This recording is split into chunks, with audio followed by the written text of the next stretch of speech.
सुप्रभात। ईश्वर और इंद्रिय सुख। ईश्वर और इंद्रिय सुख। भक्ति का अर्थ होता है भगवान में अनुराग। पर धीरे धीरे होता यह है कि शरीर सुख में और इंद्रिय सुख में अनुराग होने लगता है। शरीर का सुख, इंद्रियों का सुख जिसको बहुत मीठा लगता है वो बराबर भक्ति नहीं कर सकता। कितने ही तो भक्ति का बहाना करके इंद्रियों को लाल करते हैं। मंदिर में तुम जाते हो ठाकुर जी के दर्शन करने, वहाँ कोई भी स्त्री आवे, पुरुष आवे, उसका मुंह देखने की क्या आवश्यकता है, परंतु आंखों में रावण काम आकर बैठा है। इसलिए आंख श्री राम के दर्शन के लिए बहुत आतुर ना होकर संसार के विषयों में दौड़ती है। भक्ति करना सरल नहीं है। जिसे भक्ति करनी है उसे संसार के सभी सुखों का मन से त्याग करना ही पड़ता है। संसार का कोई भी सुख जिसको अच्छा लगता है वो भक्ति क्या करता होगा? वो शरीर और इंद्रियों को लाड़ करता है। सबरी जैसा दृढ़ भक्ति भाव जागृत हो तो भगवान कहेंगे कि मैं तेरी देखरेख करूंगा। भगवान जिसकी देखरेख करते हैं उसका मन हमेशा के लिए पवित्र रहता है। भगवान जिसकी देखरेख करते हैं, राम जी जिसकी देखरेख करते हैं, वह इंद्रियों के अधीन नहीं होता। इंद्रियों का विषयों के साथ संयोग हो, उनमें आसक्ति हो तो विषय शक्ति जहर है। इस वासना रूपी जहर से राम जी बचाते हैं। प्रभु से बार बार कहना कि मेरी इंद्रियों में वासना रूपी विष नहीं आए। एक एक इंद्रिय का प्रभु के साथ पालने करोगे तो भक्ति में आनंद आएगा और विषय शक्ति से बच सकोगे। कस्तूरी उगाड़ी रखोगे तो उड़ जाएगी। भक्ति बहुत जाहिर हो तो भक्ति भी उड़ जाती है। लोग बहुत मान देते हैं, उससे भक्त को लगता है कि मैं कुछ हूँ। साधक को सावधान रहने की जरूरत है। जिसको बहुत मान मिले उससे अभिमान आ जाता है, मैं आया कि भक्ति में अपेक्षा आई। भक्ति पीछे ऐसा मानने लगता है कि भक्ति हो तो ठीक है, ना हो तो ठीक है, मैं तो मन से भक्ति करता हूँ, ऐसा ना रखो। भक्ति अलौकिक धर्म है, उसको गुप्त रखो। भक्ति जगत को दिखाने के लिए नहीं है। भक्ति तो मालिक को राजी करने के लिए है। सेवा जगत को दिखाने के लिए ना करो, भगवान को राजी करने के लिए करो। सत्कर्म को जाहिर करने के लिए, जाहिर करने से पुण्य का विनाश होता है। तपस्या ठीक है, परंतु तप का अभिमान पतन करने वाला है। ज्ञान ठीक है, परंतु ज्ञान का अभिमान पाप कराता है, पतन कराता है। शब्द ज्ञानी जल्दी नमन नहीं करता, उसके हृदय में ठसक होती है कि ज्ञानी हूँ। चेला बखान करते हैं, इसलिए गुरु को लगने लगता है कि मैं ब्रह्मरूप हो गया हूँ। बहुत से लोगों के द्वारा सम्मान देने के कारण मनुष्य भान भूल जाता है। उसके उपरांत सेवा स्मरणों में उपेक्षा जग जाती है और अभिमान किसी को झुकने नहीं देता। विनय जहाँ होती है वहीं समस्त सद्गुण आते हैं, और अभिमान होता है वहाँ समस्त दुर्गुण आते हैं। अभिमान पतन कराता है, अहंता ममता होती है, वहाँ तक ज्ञान नहीं फंसता। ज्ञानियों को विघ्न करने वाला अभिमान है। अभिमान के मूल में क्रोध है, तप में विघ्न करने वाला है क्रोध ही है। जीव जब सर्वस्व छोड़कर परमात्मा के साथ प्रेम करता है उस समय ईश्वर भी ईश्वरत्व भूल जाता है और जीव के साथ रमण करता है। जीव अभिमान में अहम रखता है। जीव मानता है कि मैं शास्त्री हूँ, मैं पंडित हूँ, मैं ज्ञानी हूँ, मैं तपस्वी हूँ। तो भगवान उससे कहते हैं कि मैं तेरा दादा लगता हूँ, तुझे यदि मेरी परवाह नहीं है तो मुझे तेरी क्या परवाह है। जीव अहंता ममता ना छोड़े तब तक भगवान मिलते नहीं। जीव मैंपन अर्थात अभिमान ना छोड़े तब तक उसे भगवत दर्शन नहीं होते। जब तक अहंकार है तब तक भगवान आते नहीं। जहाँ अहंकार है वहाँ हरि नहीं, और जहाँ हरि है वहाँ अहंकार नहीं। तो ज्ञानी लोग मानते हैं कि परमात्मा निर्गुण निर्विकार है। वे कुछ खाते नहीं, ब्रह्म खाता नहीं, बोलता नहीं, चलता नहीं, आता नहीं, जाता नहीं।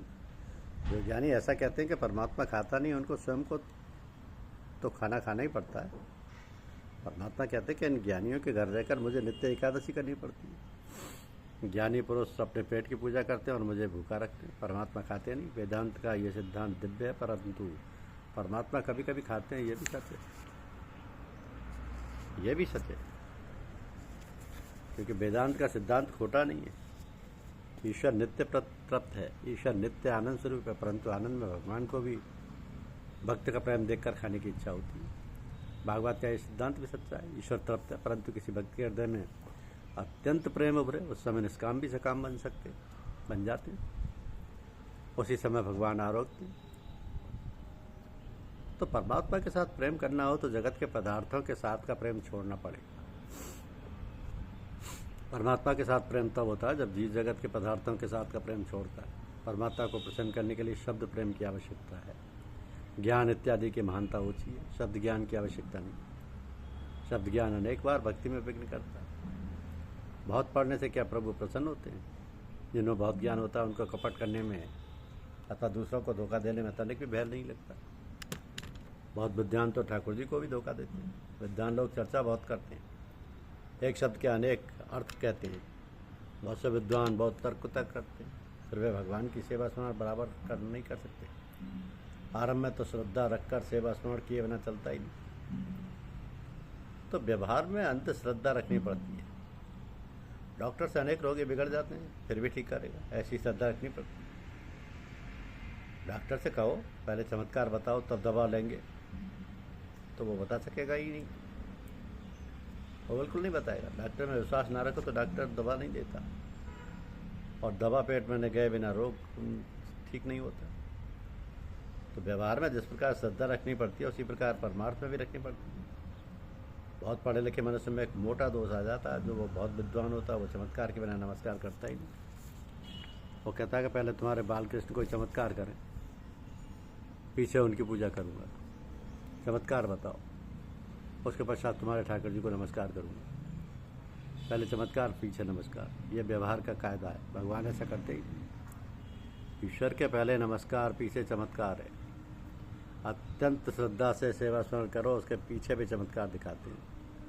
ईश्वर का सेवा स्मरण करो, फिर देखो कैसा परिवर्तन आता है, कैसा चमत्कार होता है। तनिक विचारो, ये जगत का चमत्कार नहीं है। फूल में सुगंध किस प्रकार रमी है, एक तनिक से बीज में से इतना विशाल बट वृक्ष किस प्रकार हो जाता है, नारियल के अंदर भगवान पानी किस प्रकार भरते होंगे, ये सब चमत्कार नहीं है तो क्या है। तो चमत्कार के बाद नमस्कार, ये तो अभिमान है। चमत्कार के बिना नमस्कार ही मानवता है। चमत्कार के बिना नमस्कार ही मानवता, यही विनय है। बहुत विद्वान लोगों में अंधश्रद्धा नहीं होती। उनका ऐसा विचार होता है कि महाराज कुछ चमत्कार बताएं तो उसके बाद में मानूं। सच्चा संत कोई भी दिन चमत्कार करता ही नहीं। चमत्कार तो जादूगर करता है। जैसे बहुत पैसा कमाने की इच्छा है, जैसे प्रतिष्ठा का वो चमत्कार करता है, मुझे लोग सम्मान दें, ऐसी इच्छा संत की कभी नहीं होती।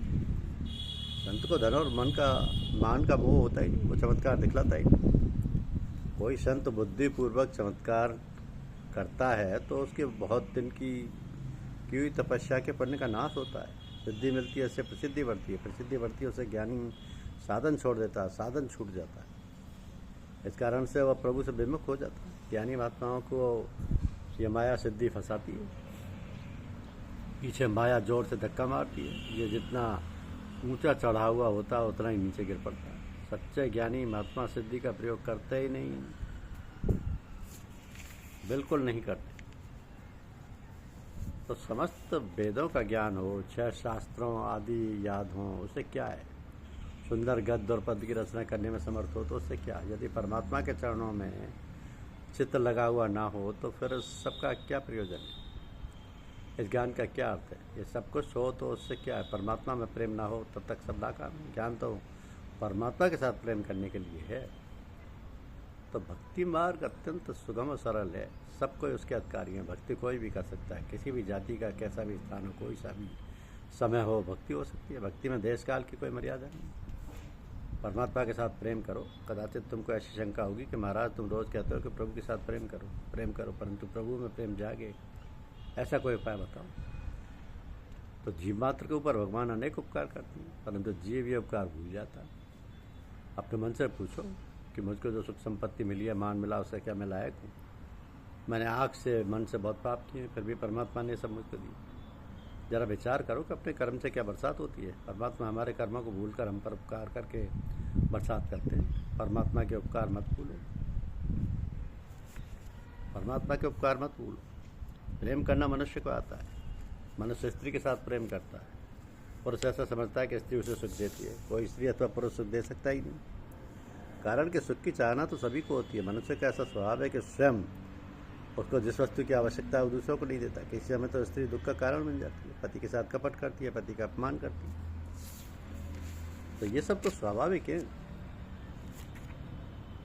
याद रखो, तुम जिस जीव के साथ अधिक प्रेम करोगे वही तुम्हारे साथ दुख का कारण बन जाएगा। जिस जीव के ऊपर तुम प्रेम करते हो, पैसा व्यर्थ करते हो, उसके लिए घिसते हो, एक दिन तुम्हारा शत्रु हो जाएगा। मनुष्य बहुत प्रेम करने लायक नहीं है। प्रेम करो परमात्मा से, शुद्ध विशुद्ध प्रेम परमात्मा से करो। परमात्मा सब कुछ देते हैं। धन्यवाद। वीडियो पसंद आए लाइक और सब्सक्राइब ज़रूर कीजिए। धन्यवाद।